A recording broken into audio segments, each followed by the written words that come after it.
Hi Swami. Hello. Hi Maya, how are you? Hello, Joe, I've Joe. got Maya here today, and she's been with the yoga. How long have you? I first met you, Swami, in 1996, so this year will be 30 years. Oh my That's goodness been me. And so I thought maybe Maya might like to come and answer a few of these questions that you're throwing at us, Joe. Oh, from brilliant. everywhere. Yeah, that'd be Yeah. good. So today we'll talk about self-sabotage because I think everyone does it in their life in one way, shape or form. So I'm just going to start with an easy question. What is self-sabotage? Yeah, Maya, there's your Oh, first one. God. What's self-sabotage? I've been thinking about self-sabotage, and I find that it's a type of war within oneself.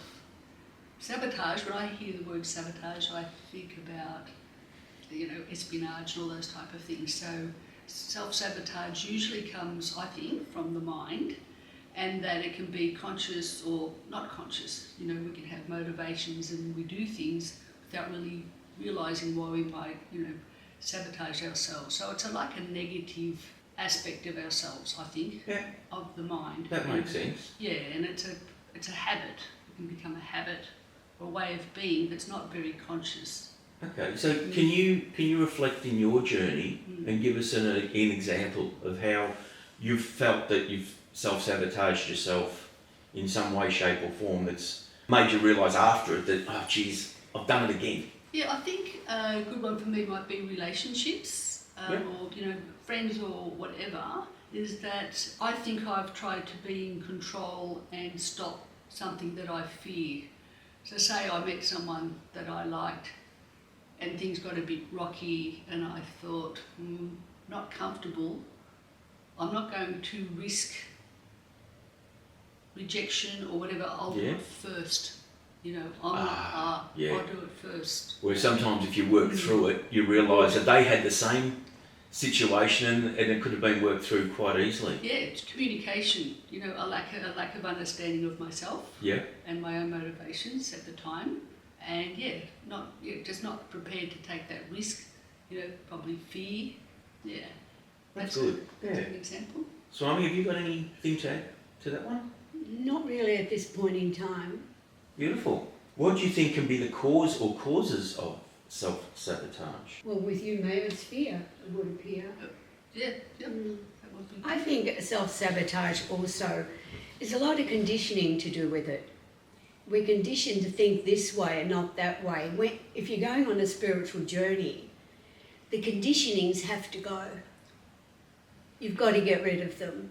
That's one of the, remove the obstacles. That's one of those obstacles to get rid of. And I think the conditioning that you have from childhood onward can hold you back, especially on a spiritual journey. Yeah, that makes You sense. have to be brave, you have to go out there and you have to get rid of everything that worries you. Because otherwise you're just going to mark time. You're going to be one step forward, two steps back. You're never going to get the enlightenment that you're looking for. So you've got to not worry about worry. True. So it's very hard to change a habit. So how do we overcome that if we're in our 20s, 30s, 40s, 60s, 80s, whatever? How do we start changing that habit now when we're so far into our life journey? We've got to start this minute. It takes 2 weeks to make a habit and 2 weeks to break it. If it's been a lifetime of conditioning, then it might take a bit longer. But if that's what you really, really want, if you want to really succeed in this quest, if you like, you have to let that go. You have to stop it. Yeah. It's all right. Oh, Swami, I have this. Oh, Swami, I was doing so well, and then blah, blah, blah, and then I thought I would make some whatever, and then I thought I would... No, you've just done self-sabotage. Stick to it.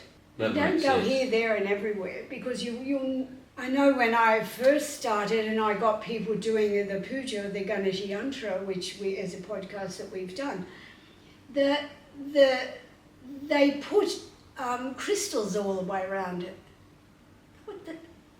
Why? Oh, because it looked nicer.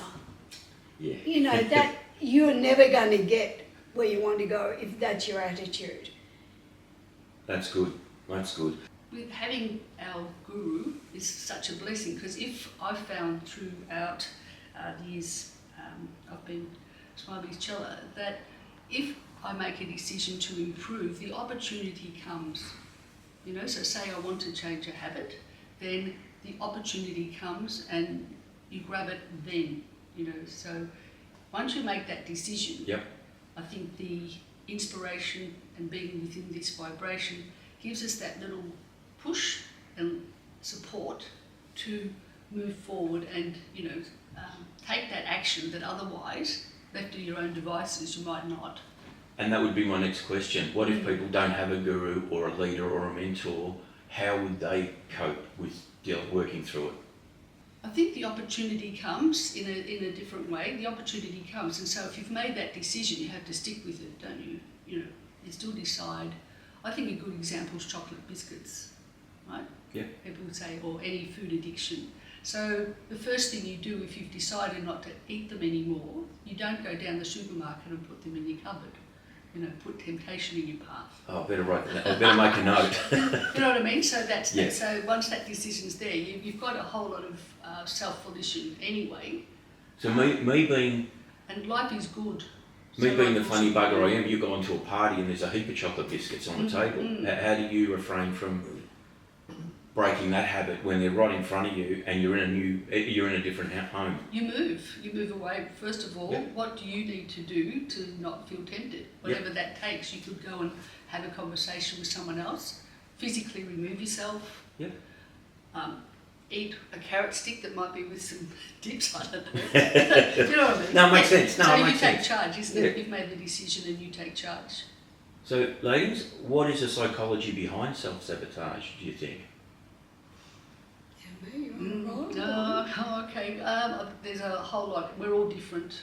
Everybody has different reasons and different, you know, conditioning. Swami said some can be fear, abandonment, poor self-esteem, to name a few. Yep. I think a lot of that poor self-esteem is just attention seeking.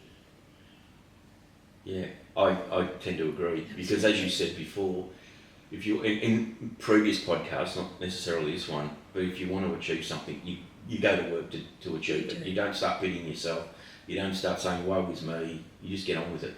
So, do you think self-sabotage could be to deal with people who need to have control or be in control all the time? Oh, sometimes I think they want to be the centre of attention. Yeah. You know, and look at me, oh, I've done it again, oh, I'm sorry. Yeah, no, Yep. there's no excuse. Would time be an issue? Like people that are always late to everything? Do they need to be the last person in the room so everyone turns their head? Yeah, that's... So that could be a form of it in a different type of a way, but it's still self-sabotage. That's your ego. Yep. Next question. Fear of failure or success. For example, failing seems to be less painful if you do not try versus failing. While success brings higher expectations, if you don't succeed, you feel you failed and there could be a consequence of, self-sabotage in this case for me would be, if you don't try, you're going to fail anyway. But the self-saboteur would think, I actually didn't try, so I haven't self-sabotaged. But they have by not trying. If you don't try, you haven't lived. Yeah, that's a good way of putting it. Simple and direct, because I think people always look at the negative first. They always look at something and say, I can't do that. Oh, that's not going to be, I can't, So they're always got that negative angle. Instead of just looking at the situation, they look at the big picture and say, I can't do this. But if they look at just what's in front of them at that moment, they could work on that. Do you think that helps break through that self-sabotage barrier by just breaking it down a little bit? I think definitely. Yeah, I think definitely. Sounds like you're suggesting doing things in small steps. Yeah, not getting overwhelmed by the whole Yes, thing exactly. and then starting to get back into your pattern of self-sabotaging Yes. by just breaking it down and saying, you know what, if I can get just this part done, Yes. I've succeeded. And then all of a sudden, as Swami has talked about before with the mind, the mindset starts to change, and then all of a sudden you start to feel a little bit more positive or a little bit more confident about going to the next step. I think that's true for a lot of people. There are some people that can just make quantum leaps. You know, say, for example, somebody can go cold turkey on something that they're trying to give up Yep. and succeed. But I think most people that I've observed, like the small steps, it means that they're not going to be overwhelmed, like you said. Yeah. Which is a big factor. Why do people engage in behaviours or thoughts that undermine our own happiness or our own success? I think they like the negative. They like to dwell in the negativity. You know, it's their safe spot. It's how it's always been. It'll always be that way with me, and I can't do anything about it. Yeah. That's what it's all about. Yeah. So, Swami, would that then mean that that's tamasic? Is that Yeah. the tamasic aspect? Yeah, You know? it is. Answer this question, if you wouldn't mind. I believe people aren't grateful for what they have in their life and somehow always compare to someone else who has more and always feel that, oh, I can't believe it. Jenny's got more than I have. Oh, Jenny's family's better. Oh, Jenny's kids are better. Jenny's got a better job. You know, That's mainly because they don't like themselves. that's what I think. So is that a form of self-sabotage as well? And how do they overcome In a that way, if they don't because feel... in a way, because we're talking here on a spiritual journey, Yes. I would imagine. And Yes. if that's the case, you're not going to go on a spiritual journey, because that's one of the worst sins, envy and jealousy. Yeah, good. You know, you can't have it. You can't be envious. How do we overcome that in our relationships? So, for example, some people think the grass is greener on the other side. Well, it isn't. It never is. You know, and the funny thing is, at my age level, there's a lot of people that do separate, and that's fine. Life, you know, you go your different journey and all that kind of stuff. But I find the interesting thing is they separate to meet, they're with a new partner, and that lasts 10 minutes. It doesn't last the lifetime they thought it would. So, do they look at that journey and kind of self-sabotage themselves because the person they met thinking that was I think, you know, we're not, you know, marriage counsellors, but I really do think that's also ego, and that's fear of growing old, normally on the part of the male, but also on the part of the female. They think, if I'm going to grow old with him, old's not a word they like. Ego's in this as well, you know, and I'm better than that. I'll go and find some new love. And of course it's not they going start to again last. and all of a sudden they feel younger and so their mindset changes. And it's all, you know, fantastic in the beginning, and then it falls apart. Yeah. What do you think is the root of self-sabotage? Is it from a previous life or previous lives? It could be previous lives, because we've brought the karma with us to do exactly that. And I mean, the soul isn't pure. It is exactly who you are.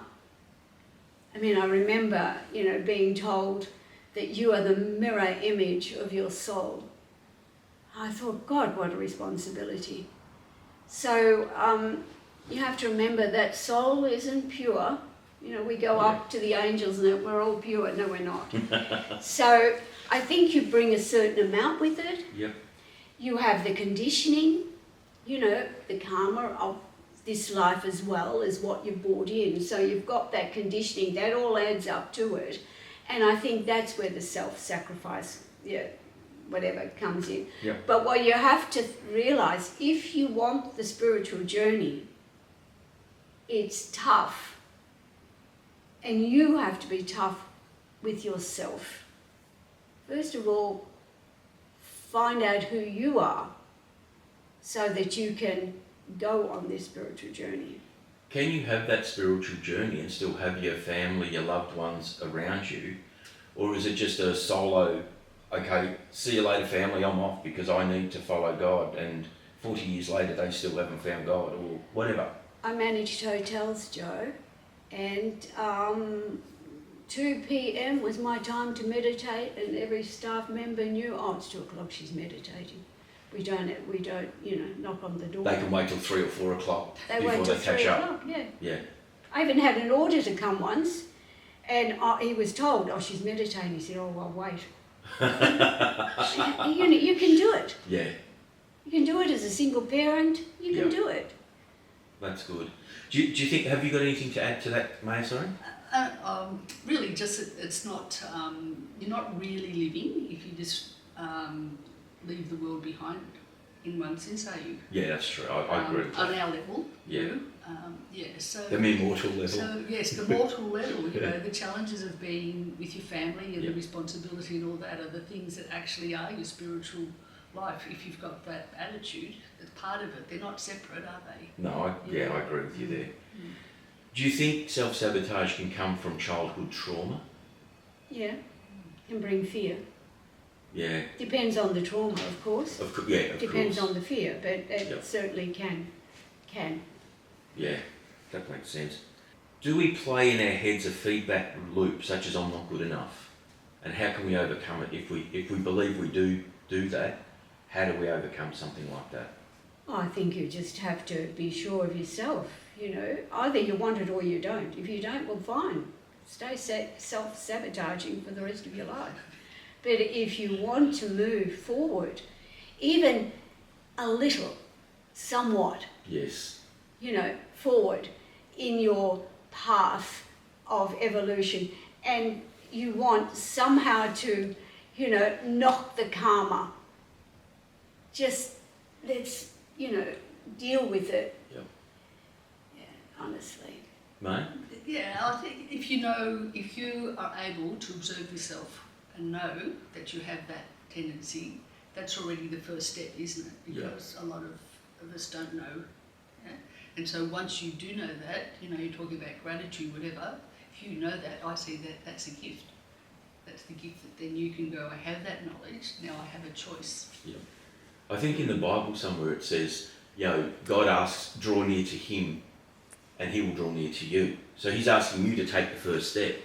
So for me, like in self-sabotage, you've actually got to make the first... If that's what you're doing and you're conscious of doing it, then the first thing you've got to do is shake yourself out of that and take the first step. And as you were saying before, that you're blessed that you had a guru who, when you were in those situations, could guide you and help you through those tricky moments.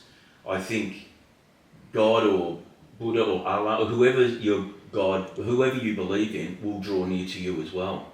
I know we've talked about this before, but can we train our minds to overcome self-sabotage? And if we can, how?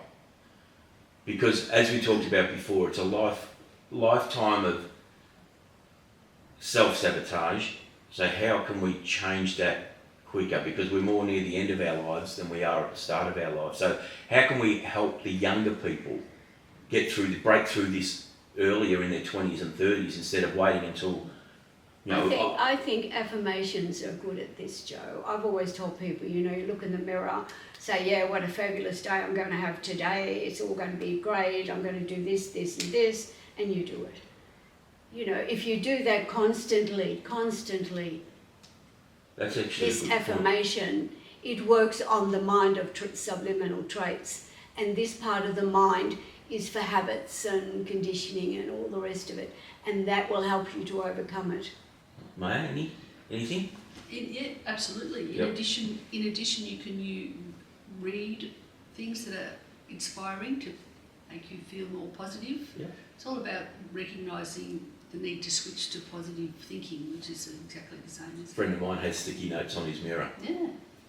So every time he looks at the mirror, which is a lot, poor bugger. But I am good enough. I am worthy. I am. And it sounds funny because he's suffered from depression for many years. So for him, it's just, I'm going to kickstart my day by being positive. I'm going to at least start by thinking, yes, I'm worthy.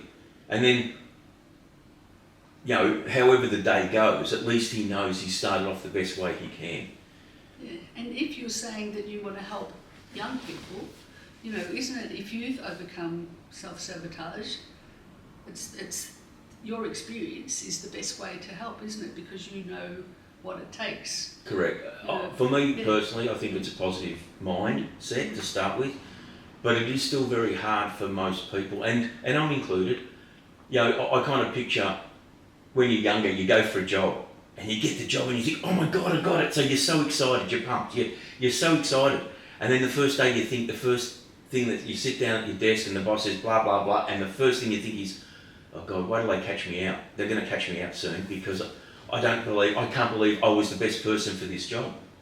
And you know, you find out later there was 40 people applied and you were the one that got the job. You think, wow, I'm better than 40. But deep down your mind says, am I really? You know, there's probably someone better, but I must have done better. I must have made him laugh, or he must have liked me, or something like that. So we even self-sabotage ourselves when we are, for that moment, successful. Because you're trying to control, that's controlling, isn't it? You're trying to control the outcome and, you know, put it all in boxes and understand it, right? Isn't it? And in actual fact, you've got it. If you didn't have another thought about it, yes, you know. Yeah, you move forward and just do the job. Go with the flow of what you've attained. Very true, very true. Swami, this one is a direct one to you, if you don't mind, please. What practices can you apply from Samata that can help overcome self-sabotage? Do the morning puja. So for people that aren't aware of a morning puja, how would you describe or how would you explain to them? I think a morning puja is that you have a look at the podcast on swastika, Yeah. and it's got it in there. It's also got it in the books that I've written how to do it. I think if you pray in the morning, I think in yoga we say if you pray in the morning, midday and evening. Well, even if you offer your food to God, that's the prayer. I mean, I think really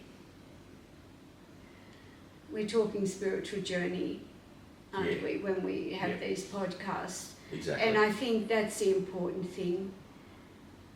So for those people that don't believe in anything, I know there's something they would believe in, but just say they don't believe in anything, who could they pray to, or what could they?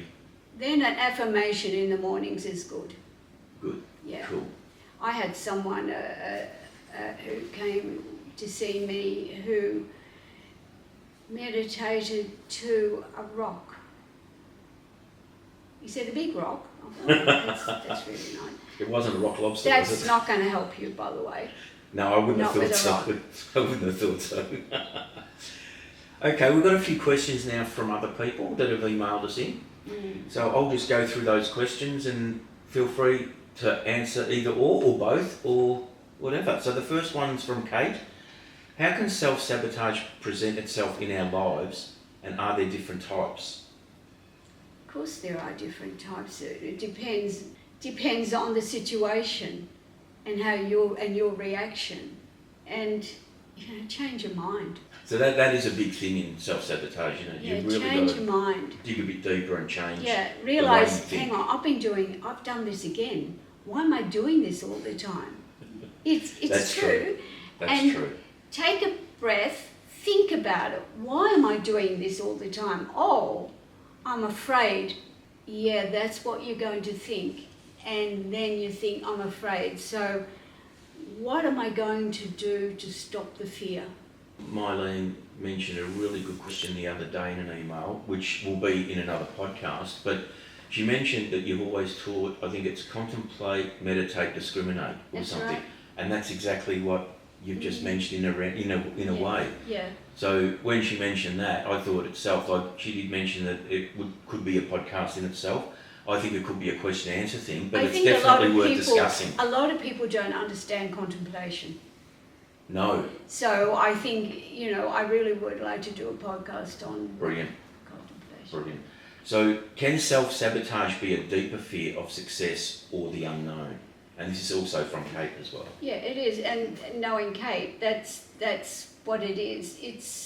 It's fear of doing something wrong, and you've got to think, what is the cultural background of the people asking the questions. That's true. Because it depends also on the cultural background of someone, doesn't it? That makes sense. And if, you know, they come from a culture where when you're 40 you put on black and oh woe's me, then they're not going to move out. Yeah.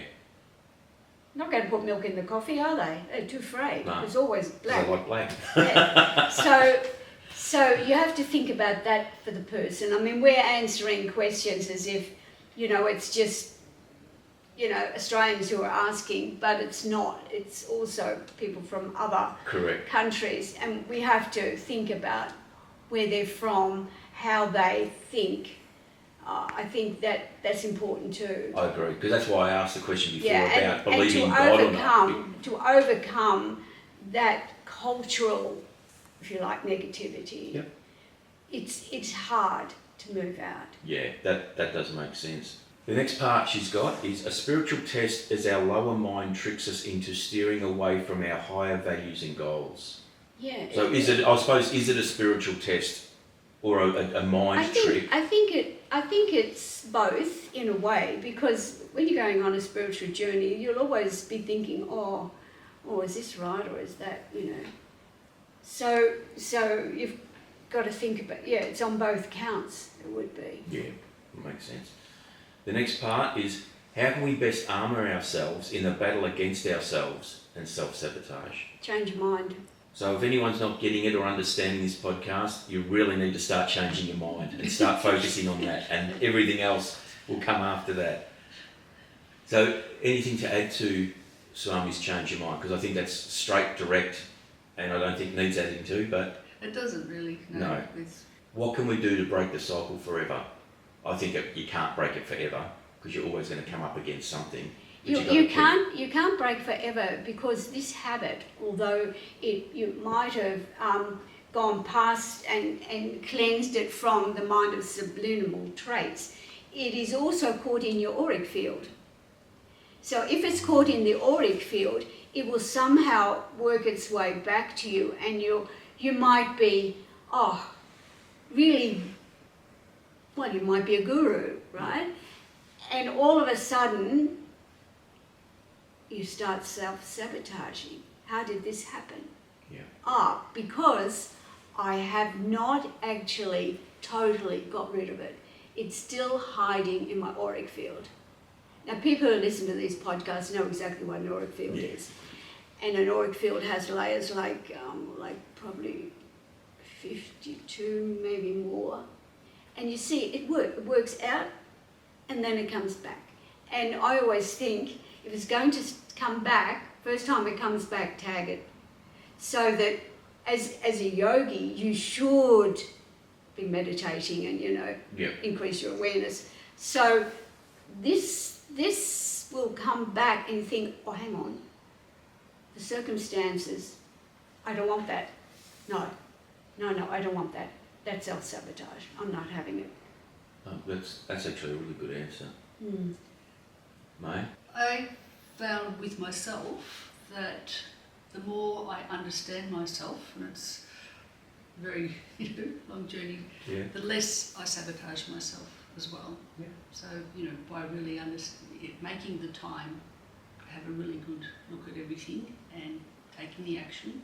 But with progress comes less sabotage in all sorts of ways. So how would you explain that to a person in their 20s or 30s that's really struggling with it at the moment? Like how would you teach them, because you've got a bit more experience in age, how would you be able to teach or train or educate someone that's a bit younger? That's a big question. Right? I'm the big question man. But start simply, isn't it? So see if there's the problem. So what's the first step that needs to be taken to switch that? And it keeps coming back to the mind, doesn't it? It does. I agree with what Swami said before. It's something that we all make mistakes. We all self-sabotage, but the key is not to do it for the same thing again and again and again. Trying to break that.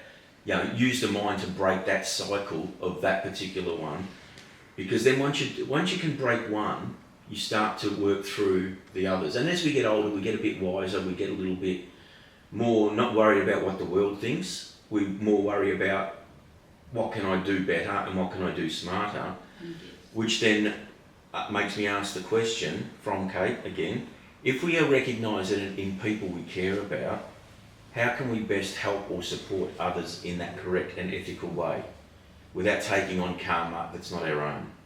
You will take on karma. If you get involved? Mm-hmm. So you really should just focus on yourself? Mm-hmm. If they ask for help, you can suggest something, Yep.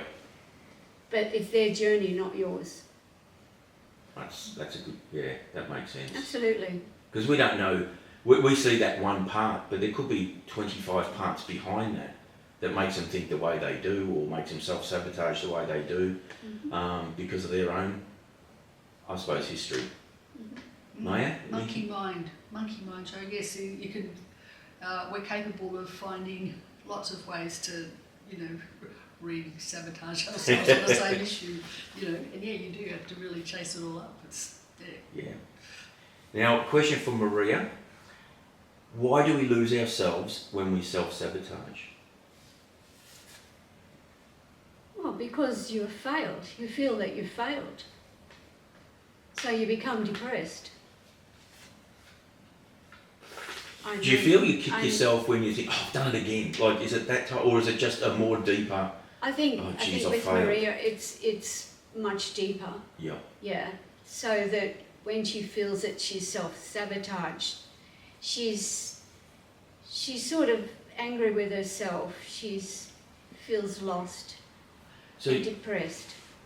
She could, and I don't know her obviously, but could she be a person that'll do 99 things spot on, perfect, and the one thing she struggled with is then she goes back into her kind of her cave and thinks, oh my God, I've let everyone down. Yeah.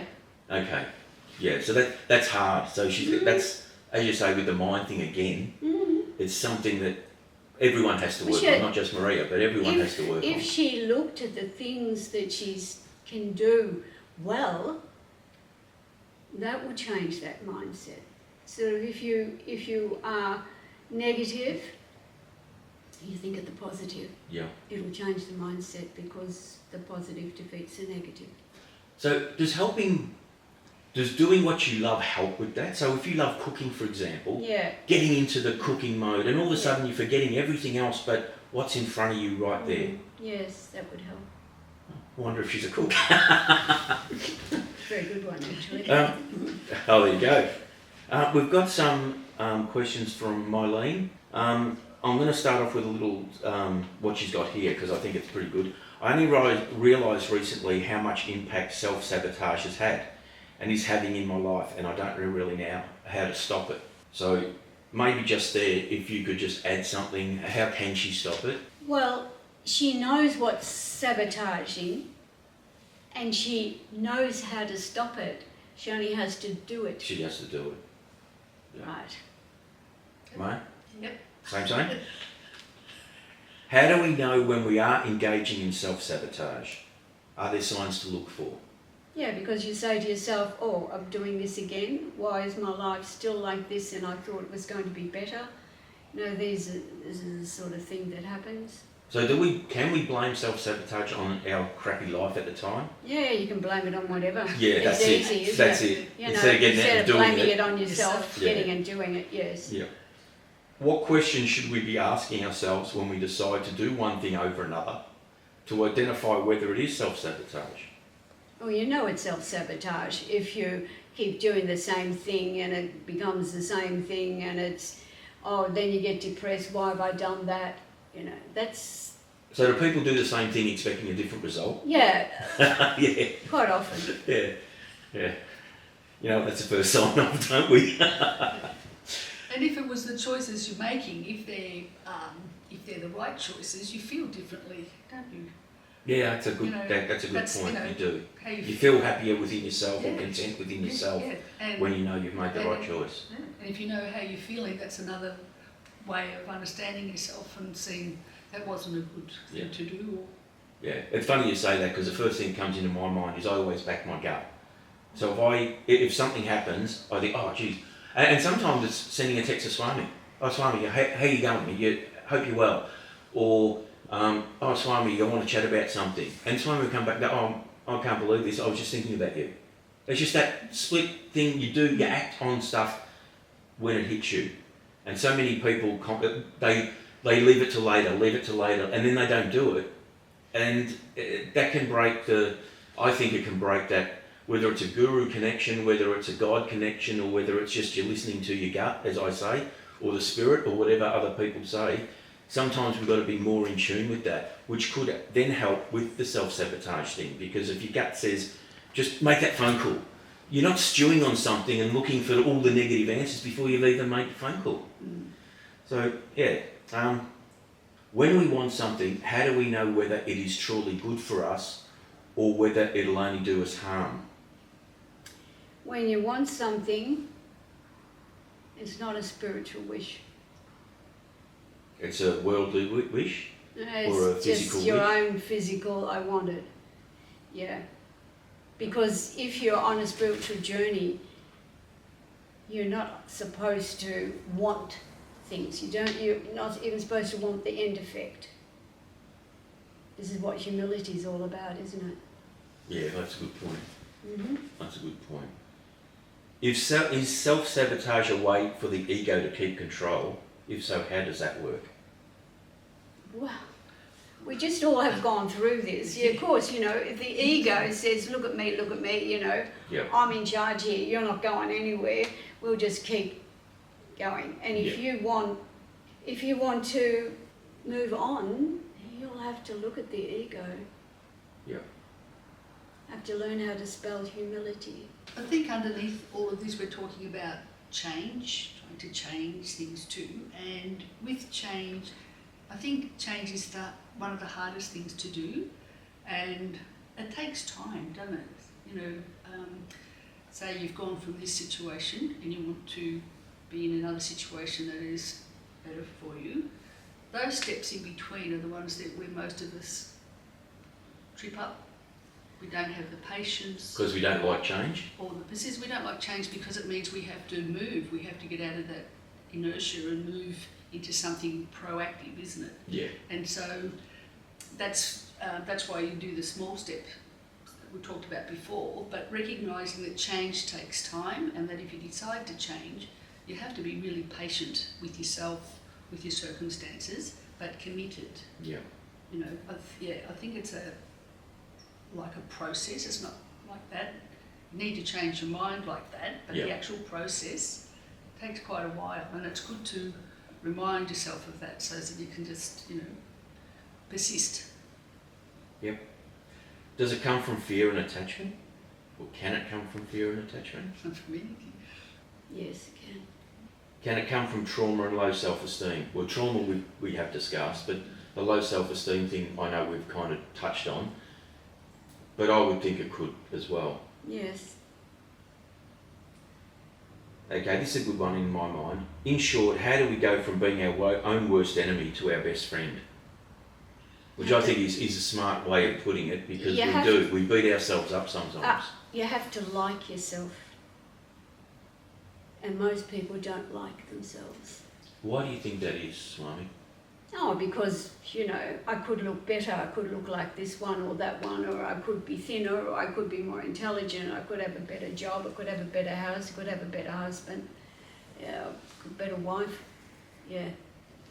So like yourself first, because, if you're not stable in yourself, you won't make this spiritual journey.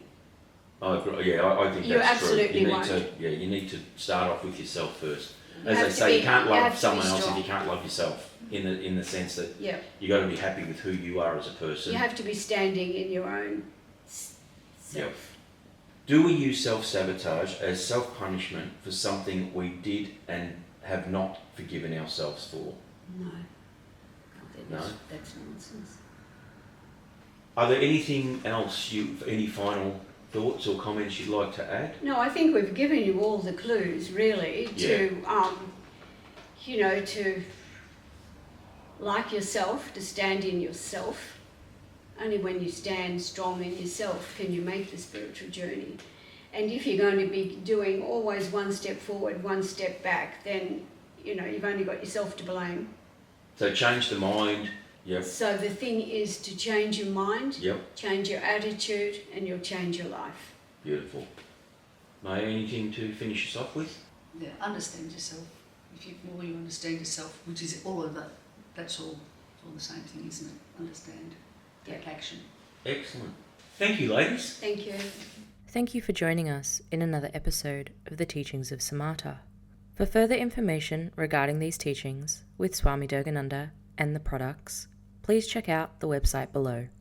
To follow along with this journey, please subscribe for more. And thank you. We hope to see you again soon.